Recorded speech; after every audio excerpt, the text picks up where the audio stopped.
Litteratur for meg er det like viktig som å ta vitaminene sine og på en måte å leve da. Det ligger veldig sånn, det er veldig eksistensielt for meg. Det er veldig,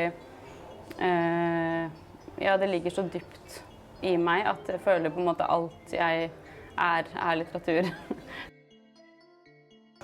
Din debutbok Diskos på venteværelse, den kom ut i fjor, og det er flere anmeldere som har skrevet om den, at det er en tidsriktig og likevel tidløs bok om lengsel etter nærhet.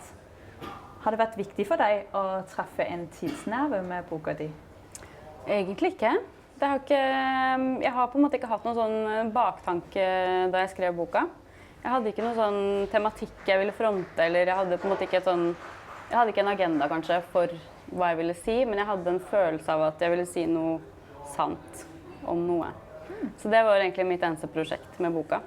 Og så har mange anmeldere sagt at det handler om singelliv og sånn, men det var ikke det som var på en måte grunntanken min da.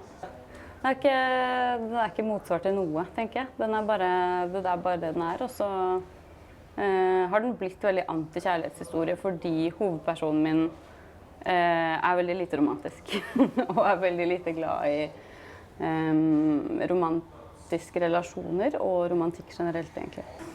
Hvordan jobber du med forholdet mellom alvor og humor i skriveprosessen? Jeg jobber egentlig ikke med det.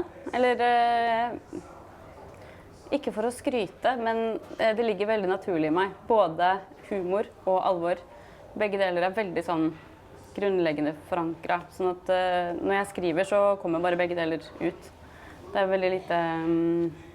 veldig lite tilgjort. Det bare er sånn jeg fungerer. Og da kommer det også til uttrykk i litteraturen min, da. Ja, altså hvis min bok er anti noe, så er den kanskje anti-familie, da. Fordi min hovedperson er 34 år, singel og barnefri.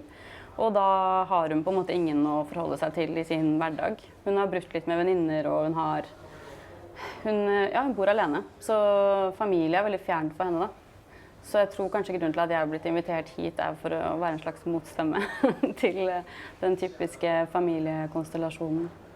Jeg tror litteratur for meg er det like viktig som å ta vitaminene sine og på en måte å leve da. Det ligger veldig sånn, det er veldig eksistensielt for meg. Det er veldig, ja, det ligger så dypt i meg at jeg føler på en måte alt jeg er litteratur. Og da kommer det også ut som litteratur.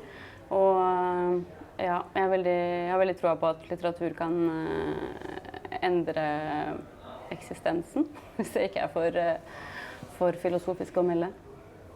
Har den gjort det for deg personlig? Absolutt. Absolutt. I tillegg til å skrive så leser jeg veldig mye, spesielt skjønnlitteratur, da. Ja, uten litteratur så hadde jeg vært et dårligere menneske, tror jeg. Ganske sikkert. Jeg har tenkt på det der før. Det er veldig sånn typisk spørsmål, og man blir alltid stilt det. Jeg klarer aldri å finne på noe godt svar. Men fordi jeg tenker bare alltid på den siste boka jeg har lest. Ja. Den ligger liksom alltid lengst frem, og nå er det Kyrre Andreassen sin «Ikke mennesker jeg kan regne med». Så kan det også være man absolutt ikke ville ha i familien sin? Ja, da blir det Svein da, fra Kyrre Andreassen sin roman, som er deprimert fra 8 til 4 hver dag. Altså, jeg tenker jo på en måte at det er dette jeg vil gjøre, og det er dette jeg skal gjøre. Men så er det veldig skummelt å melde når man er debutant, fordi så skriver jeg en ny bok, og så går det dårlig.